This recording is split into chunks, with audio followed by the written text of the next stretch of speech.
আসসালামু আলাইকুম। বন্ধুরা, আপনারা দেখছেন ঐতিহ্য ইতিহাসে গাথা তিতাসপাড়ের এই ব্রাহ্মণবাড়িয়া জেলা। ব্রাহ্মণবাড়িয়া জেলার শহরের এই সৌন্দর্যগুলো আজকে আপনাদেরকে দেখাবো। আর এই ব্রাহ্মণবাড়িয়া জেলার শহর ছোট হওয়ায় আপনি মাত্র ২ থেকে ১.৫ ঘন্টার ভিতরে এই শহরটাকে ঘুরে বিভিন্ন সৌন্দর্যবলিত এই ঐতিহাসিক ব্রাহ্মণবাড়িয়ার শহরটা আপনারা দেখতে পারবেন বন্ধুরা।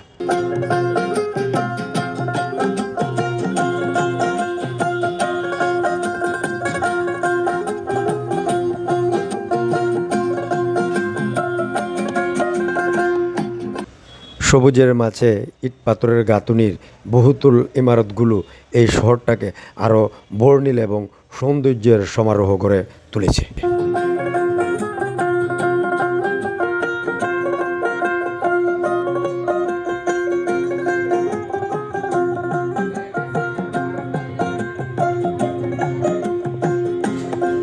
জেলাটির রয়েছে ৯টি উপজেলা: নাসিরনগর, বিজয়নগর, সরাইল, আশুগঞ্জ, ব্রাহ্মণবাড়িয়া সদর, আখাউড়া, কসবা, বাঞ্ছারামপুর, নবীনগর।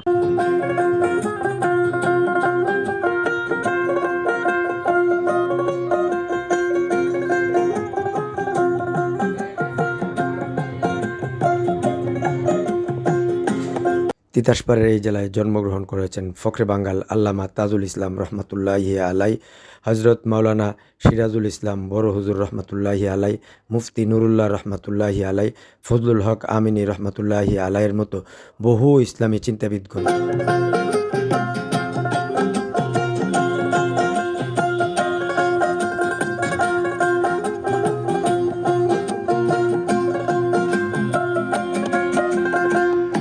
বাংলাদেশের সাংস্কৃতিক রাজধানী ব্রাহ্মণবাড়িয়া। আর এই ব্রাহ্মণবাড়িয়াতেই জন্মগ্রহণ করেছেন সুর সম্রাট উস্তাদ আলাউদ্দিন খাঁ, ভাষা সৈনিক অলি আহাদ, শহীদ ধীরেন্দ্রনাথ দত্ত, অদ্বৈতমল্ল বর্মন, কবি আল মামুদ সহ বহু গুণী মানুষ।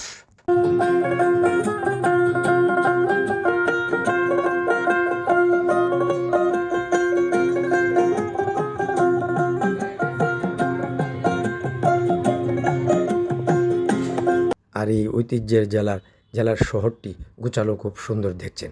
আর এখানে রয়েছে ২টি বাস টার্মিনাল, একটি আন্তঃবাস টার্মিনাল আর একটি লোকাল বাস টার্মিনাল রয়েছে। এখান থেকে আমরা বের হয়ে অ্যান্ডারসন খালের উপর দিয়ে আসছি এই ব্রাহ্মণবাড়িয়ার শহরটি দেখার জন্য। আর এটা হচ্ছে অ্যান্ডারসন খাল, আর এটা হচ্ছে এই অ্যান্ডারসন খালের উপর ২টি রেল সেতুও রয়েছে। আপনি শহরে ঢোকার সময় এই সৌন্দর্যময় এই জিনিসগুলো আপনারা দেখে যেতে পারেন। এখন যেখানে আসছি একটি বুদ্ধিজীবী স্মৃতিসৌধ, সেটি ব্রাহ্মণবাড়িয়ার এই কাউতলিতে অবস্থিত। আপনি এই বুদ্ধিজীবী স্মৃতিসৌধটিও দেখে যেতে পারেন।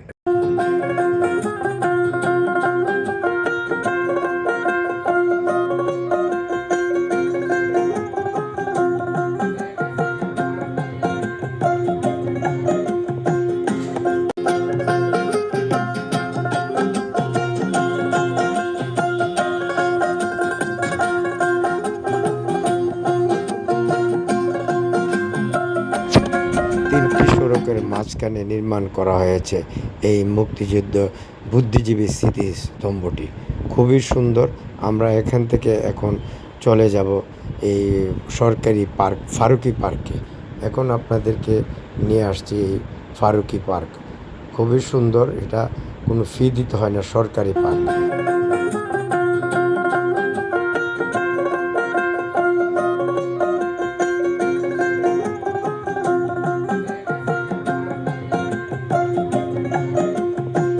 খুব সুন্দরভাবে আর্কিটেকচারের মাধ্যমে নির্মাণ করা হয়েছে স্বাধীনতা স্তম্ভ। আর এই সরকারি পার্কে স্বাধীনতা স্তম্ভগুলো নির্মাণ করা হয়েছে মহান স্বাধীনতা দিবসে এবং ১৬ই ডিসেম্বরে এই স্বাধীনতা স্তম্ভে পুষ্পমাল্য অর্পণ করে এই স্বাধীনতাকে স্মরণ করা হয়।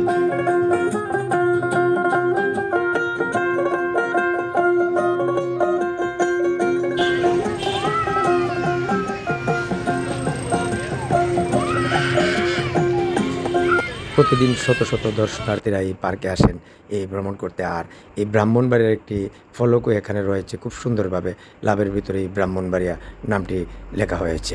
আর এই পার্কটির পাশেই রয়েছে সুন্দর একটি বড় দিঘি এবং সান বাঁধানো ঘাটও রয়েছে। বিকেলের সময়টা আপনি ইচ্ছে করলে এই পার্কটাতে ঘুরে এখানে বসে আপনি একটু সময় দিতে পারেন, খুব আনন্দ পাবেন। খুবই সুন্দর এবং মনোরম একটা দৃশ্য এই পার্কটার ভিতরে।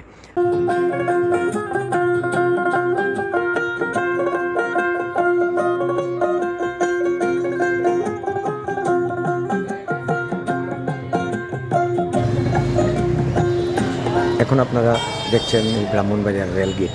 আর এই বাংলাদেশের রেলওয়েতে তৃতীয় আয় করে থাকে যে জেলাটি, সেটি হলো ব্রাহ্মণবাড়িয়া। আর আজকে আপনাদেরকে এখন নিয়ে যাচ্ছে এই যে ব্রাহ্মণবাড়িয়া রেল স্টেশনটি দেখানোর জন্য। আর এই রেল স্টেশনটি ঢাকা এবং চট্টগ্রামের পর রেলওয়েকে সর্বোচ্চ আয় দিয়ে থাকে এই ব্রাহ্মণবাড়িয়া রেলওয়ে স্টেশনটি। আর রেলওয়ে স্টেশনটি পরিষ্কার পরিচ্ছন্ন, খুবই সুন্দর। আর যাত্রী প্রচুর চাপ থাকে এই রেল স্টেশনটিতে। আর যদিও এই রেল স্টেশনটিতে পর্যাপ্ত পরিমাণ বগি না থাকায় যাত্রীদের দুর্ভোগ তো রয়েছেই, তারপরে ওই যাত্রীরা এই রেল ভ্রমণটাকে এই ব্রাহ্মণবাড়িয়া থেকে খুবই আনন্দ মনে করে নিয়ে থাকে। আর খুব সুন্দর পরিষ্কার পরিচ্ছন্ন এই ব্রাহ্মণবাড়িয়া রেলওয়ে স্টেশনটি। আপনারা এই ভ্রমণের ফাঁকে ইচ্ছে করলে এই ঐতিহ্যবাহী ব্রাহ্মণবাড়িয়া জেলার রেলওয়ে স্টেশনটি ঘুরে দেখে যেতে পারেন, খুবই সুন্দর এবং মনোরম। আর এখন যে ট্রেনের প্ল্যাটফর্ম আসছে সেটি হলো চট্টলা এক্সপ্রেস। এই Chattogram Brahmanbaria rail station stop হয়েছে।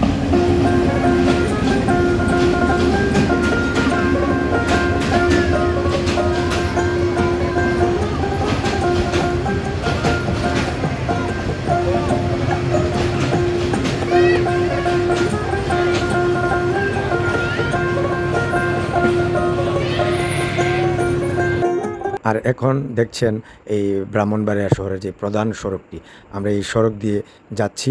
আমরা এখান থেকে যাব তুফাইল মেমোরিয়াম, যেটাকে আমরা মোড়ের গোড়া হিসাবে জানি সকলেই। আর এই জায়গাটি এখন আমরা নিয়ে যাচ্ছি আপনাদেরকে দেখানোর জন্য, খুবই সুন্দর। আর এই যাওয়ার আগে তাকে ফকিরা পুল বলে থাকে। আর ফকিরা পুলটাও খুব সুন্দরভাবে তারা সাজিয়েছেন, খুব সুন্দর করে। আর এই ফকিরা পুলটা হয়েছে আসলে এটা টাউন খাল বলে, আমাদের শহরে একটা খাল রয়েছে, এই খালের উপরে দুইটি সেতু রয়েছে। আর এই খালটা একটা সময় পানি যখন টলমল করতো খুবই সুন্দর লাগতো। এবং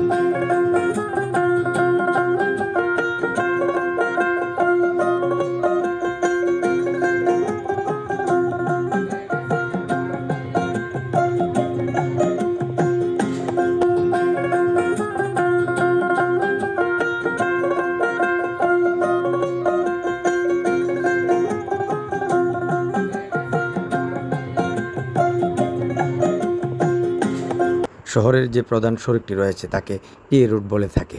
আর টি রুট হচ্ছে মানে তুফায়েল আজম রুট। আর এখন আমরা এই যে তুফায়েল আজমের নামে যে মেমোরিটি করা হয়েছে এই জায়গায় আসছি। আর এটাকেই মোড়ের গোড়া হিসাবে এই ব্রাহ্মণবাড়িয়া পরিচিত।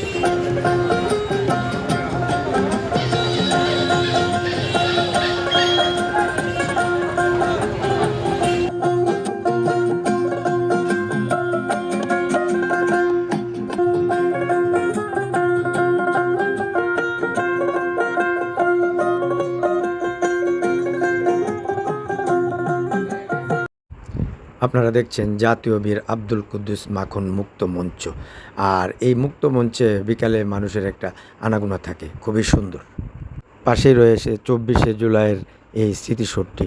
এটিও পৌর মার্কেটের সামনে, ব্রাহ্মণবাড়িয়ার শহরের প্রাণকেন্দ্র পৌর মার্কেটের সামনে এই 24-এর স্মরণে এই স্মৃতিসৌধটি করা হয়েছে।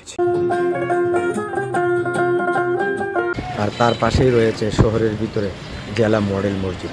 আর এই মডেল মসজিদটিও খুব সুন্দরভাবে তারা করেছেন, খুব সুন্দরভাবে কারুকার্যের মাধ্যমে এই মসজিদটিকে সুন্দরভাবে ফুটিয়ে তুলেছেন। আর আজকের এই পর্বের শেষ পর্যায়ে আপনাদেরকে এই মডেল মসজিদটি দেখিয়ে আর এই ব্রাহ্মণবাড়িয়ার শহরের ভ্রমণটুকু এখানেই শেষ করতে চাই। সকলকে ধন্যবাদ জানাই। আর ভিডিওটা ভালো লেগে থাকলে আপনারা লাইক, কমেন্ট এবং শেয়ার করবেন। ধন্যবাদ আপনাদের সকলকে।